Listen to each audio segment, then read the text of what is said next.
Panibagong araw, panibagong video mga boss. Aga nga pala akong nagbubukas ng tindahan namin para makarami.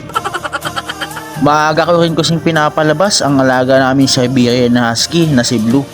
Nga pala mga boss, si Blue ay 3 taong gulang na. Kaya maya lang ay hinanda ko na rin ang order sa akin na gulong ng dati kong katrabaho. Pagkatapos maya maya dumating na rin siya, saktong sakto. Di rin nagtagal, umalis na rin kaagad. Tuwang-tuwa kasi nakalibreng sealant at pito. Sipater ang order niya sa akin para sa alaga niyang motorsiklong Grabis, size 100/90 at 110/90/12. Sipater talaga ang order niya sa akin palagi simula pa noon.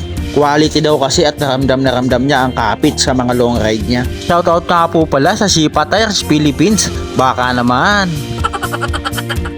Isa nga pala ang Sipater sa binebenta namin noong kami ay nagsisimula pa lang. Dati ay ginagawa ko lang ang pagbebenta ng gulong bilang sideline, dagdag kita lang ba.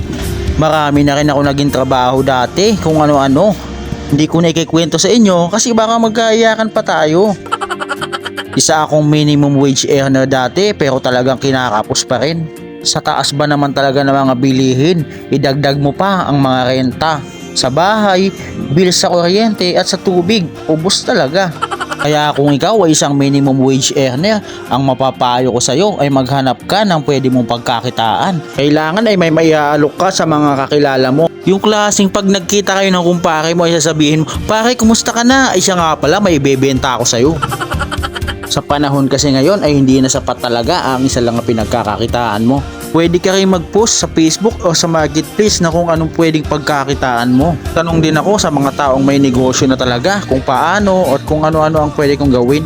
Akala ko dati ay hindi talaga nila ako papansinin o hindi nila ako tutulungan. Pero nagkamali ako dahil tinulungan nila ako at tinuruan pa nila ako kung paano ang dapat kong gawin. Grabe mga boss, talagang pinalakas nila ang loob ko.